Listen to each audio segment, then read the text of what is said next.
So good morning, everyone. Horshe Tuhi Ka'at Lashanka Ka'at Ra'at Corrina. Mortar rock on the other side and Indian rock that we have here are one continuous landscape. They weren't broken up until people decided to put roads between them. It was this sacred landscape that was always continuous, and it was a part of ceremonial places. So the mortars are places where our ancestors would not just grind acorns, which most people think about when they think of Ohlone people. It was a place of spirituality and for ceremonies that was here. It was a place that we created medicine, that was a place of healing. And so there's a lot of herbalism that happens in the Bay Area, right? And so just about any corner in the Bay Area, you can find an herbalist store, you can find some medicines in that kind of way. Well, this place was full and teeming with medicines that our ancestors interacted with for thousands of years. A few years ago, I think it might have even been during COVID, when there was some damage that was done to a mortar. And I was actually contacted by a couple of different people to talk about what that means. And the problem is that folks that are newly arrived here, anybody that doesn't have ancestors that's more than 10,000 years are newly arrived, right? So newly arrived folks come here and then they believe that they can just touch anything that's here, that it's up for grabs. Those places are not supposed to be interacted with unless you're the original people here. That there are things that are at the bottom of those mortars that are in many places around the East Bay that shouldn't be disturbed, because there are things that we don't have the science to figure out what's in there. And when people disturb them and take things out and put things in, it disturbs the things that we could actually find out together. But this place has always been, the mortars that are there have been this place that for thousands of years my ancestors would go to during special times where they would create medicines or healing, or perhaps have sick people come up. So you think about different hospitals in the East Bay, that one of these places was here, right? We had a place that was a hospital in Alameda. There was a couple of different places that people went to when they needed healing and they were sick, or they broke a bone, or many different things happen, right? People get abscess in their tooth. That happened thousands of years ago too. We're not new to all of these things, but there were places that people could go to get that healing, and mortar rock is a part of that continuous space. So imagine, without these houses here, without these roads, that this was a continuous space that people utilized in order for that to happen. Can you imagine being consulted about having a sacred site destroyed so people could use this as their playground, a place that was a medicine place? I can imagine that if our ancestors were consulted, they would have said, don't build here, right? That this is not a place to do that, that it's not okay to cut up this landscape in the way that it's been cut up. That I could imagine that you know, there are special places around the world that we could imagine, places that are that we couldn't imagine cutting up, right, and breaking apart, that we couldn't imagine having homes there, that these are places in the world that people should be allowed to go and visit, but they shouldn't be allowed to build. And this would be one of those places that people should have just left it as it was. Being as it may, that didn't happen. There was no consultation, and the consultation process with our tribes didn't start happening really until the 1990s. And so there was no consultation when any of the Bay Area was being built. And even today, consultation is precarious. So we don't know if that would have happened. It's a very beautiful view.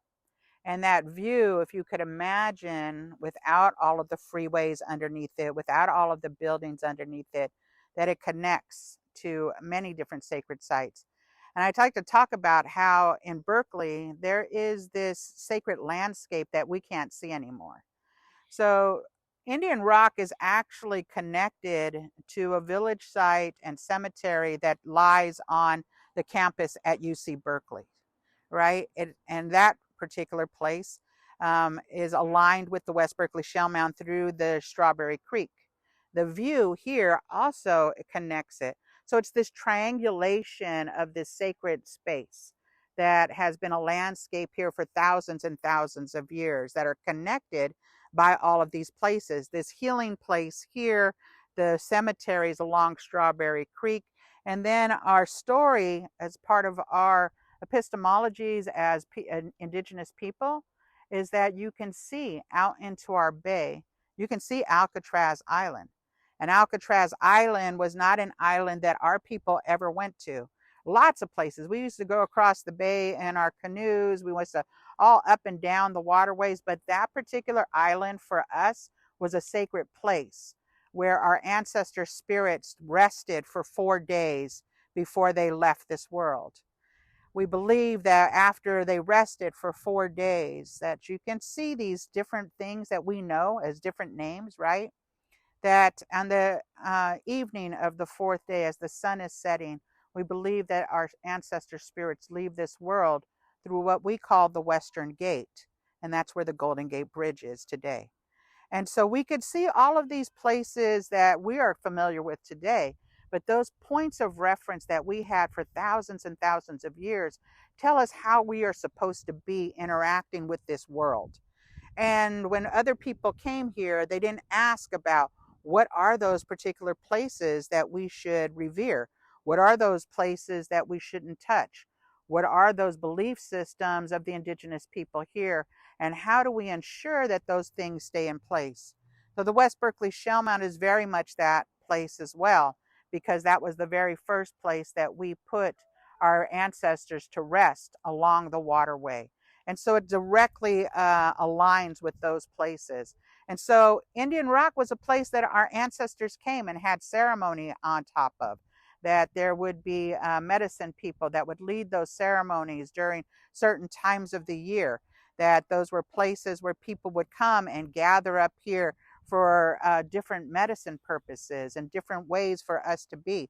And so it wasn't just a place of just pleasure and contemplation, but it was a place of deep ceremony because we were connected to this land. I think for many Indigenous people, and you know, I think that all of us have particular relationships with rocks. If you could think back when you were a kid, or even if you're a kid right now, sometimes you'll see a rock and you'll pick it up. You're drawn to it, right? That there's something. Sometimes you might be on the beach and you'll find a stone that's really soft and it feels really good in your fingers, right? That we have as human beings these relationships with stone people, as we call them. That these stones, these rocks, have a relationship with this earth, that they were created here during chaos. They were created here and was grown up in this particular place. But they have also witnessed the history of this land in no way that human beings have. That they have a memory, that they can feel warm on our backs when we lay on them while they've been in the sun. They can cool us down in the summer when they're in the shade and we decide to take on there. They feel good to scratch up against. That these are relatives that have something to teach us. That there are particular stones that we're drawn to around the world that we think are precious to us. And that stones really bring that to us. These particular stones are healing stones for us that have been here for millions of years. Before human beings came here, they saw what the landscape was. They saw the trees come and go. They have relationships with the waters and the winds, things that we couldn't understand. And sometimes when we sit on rocks, if we sit up on the top of Indian Rock, if we sit on the top of these stones, that when we ask questions, we might get the answers that we're looking for. So these are relatives that take care of us, right? When we think of relations, we think of relationality, we think about how we make ourselves known to these rocks, whether our hands are on them, whether as children we climb on them, whether as adults we take solace in sitting on them. Sometimes we find places when we are in deep mourning, and that these rocks help us to take away that energy so that we could leave that there and that we could move on. And if we think of these just as inanimate objects, and we begin to think of ourselves as more than the world itself and the creation, we take ourselves out of that place of creation where we have, as human beings, gone awry. If we believe that all of these things were created to help us as human beings, if we humble ourselves and we remember that we were only a part of creation and everything that was created before us helps us to exist today. Human beings nothing that was created before us needs us in order to be here as human beings. But we need everything that was created before us in order to survive. And so these rock relatives help us in those kinds of ways. They're able to hold us up and to help us to feel out those things that sometimes are difficult, help us to be joyous and dance on top of them, help us to climb and feel refreshed.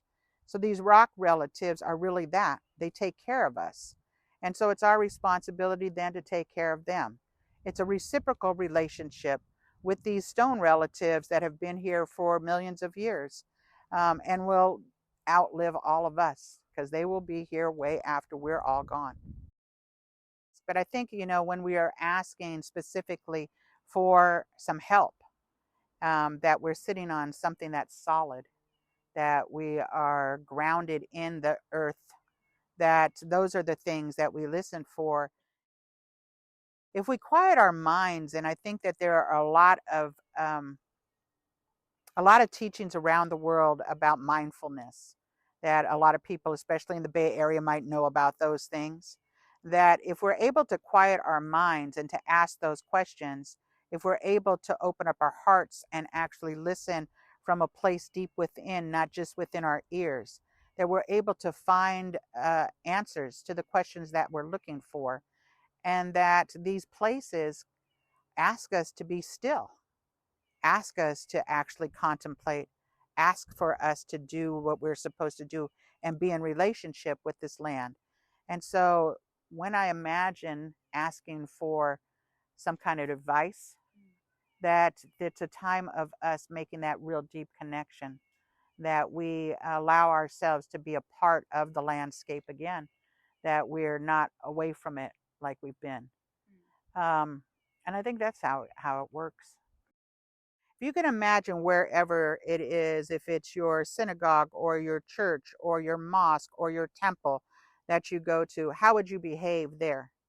If you don't go and participate in those kinds of religious places, how do you behave when you are in a place that you're in awe? Many of us have been to places like that. Maybe it's just Yosemite that you've gone to and that you find yourself there, or going to Montana underneath the big sky, and that you find yourself feeling really small, right? And that place where you're standing under constellations, where you're this little tiny being again. And that is what this place is for us, that it's a place of healing and a place of contemplation. It's a place of awe. And so if you could imagine yourself being in those places of spiritual practice, that would be what this place would be. And so how would you treat a place like that? And I think, many of us, we would take care of it in the best manner that we could. It would mean that there would be no graffiti or no marking of the stones. It would be that people would take care of the lands, that they might take out of all of these invasive species that don't belong here, to reintroduce California native plants again, to really take care of it as in a reciprocal relationship, because this place is giving you some kind of way of joy. And so to not take advantage of that, but to really contemplate how can you bring more joy to this place by interacting in a way that is respectful. Folks that live up here that were talking about changing the name of the street, right? And maybe thinking about what does that mean to do that? And why is it called Indian Rock? And who decided that that was the name? And how do we begin to talk about the real history of people, not in the past, but we're still here, right? That we're still engaging in our practices. We're still living in our own territories, that it's not something of the past that we were taught about. And how do we begin to have a plan that really protects the place that this is, that that it's that there's stronger laws that protect places like that, not just here in Berkeley, but across the country, that there are places that should not be disturbed. And how do we ensure that we're able to take care of those places? And that can't just be for the Lisjan people to do. That means that everybody that has made this their home has to work in reciprocity with us in order to make those things happen, right? We are counting on allies and accomplices that now live, work, and play in our territory to be those people that actually step up and do the work with us, not to create more work for us. How about that, right? And so, yeah, I think that that would be a really good way to start. Let's begin to dream about what this place is. Let's allow Lisjan people to have ceremonies here without outside interference. Let's allow for that to happen again, without people being upset about, oh, this was a great day to rock climb, rather than letting the tribal people have a day to be up here undisturbed. Those are things that we can do as human beings, that we can share spaces and take care of them together, especially since we now all call this our home. We haven't talked about a name for this place or to rename this place. It was a dream a couple of years ago when we were on Zoom with some neighbors that were here that were really thinking about naming the street. But I think that bringing language back to the place where it was originated. If you imagine that in the Bay Area, there are like 70 different languages that are spoken fluently. This has always been a place where there were multiple languages spoken. But the first language of this place was Chochenyo, and it is not a fluently spoken language. There is no living people that fluently speak it. And so bringing back those names of places actually brings back the the strength of that land, or the place that it signifies. But also, languages are created where they are, from the lands and waters and airs, right? And the lands and waters and airs, these trees that have been here for hundreds of years, are yearning to have that language spoken, to hear it again. They are missing that language being spoken here. And so when we put place names in different areas, that people begin to say those names, that the land and the airs and the waters are happy to hear that language again. They're happy to know that it wasn't forgotten, that that language will help us to heal as a place. And so it for me, it makes me happy to think that there are places, right? There are names all over the Bay Area of people that came as settlers.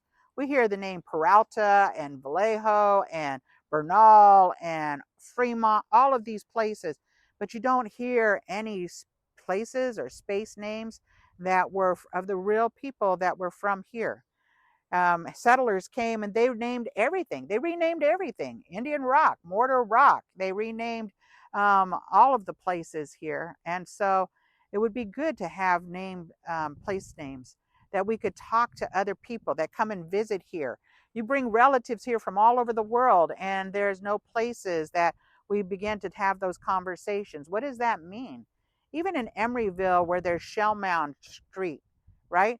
Nobody knew what shell mounds were until we started doing the work 30 years ago that really brought an education to the Bay Area about what those places are. We went down Shell Mound Street all while I was growing up, and there was all kind of factories in there before the mall was there, right? But nobody would put those things together that it was actually a burial site. And so it's place names mean something, and they could be significant teaching tools if we're willing to do that kind of work.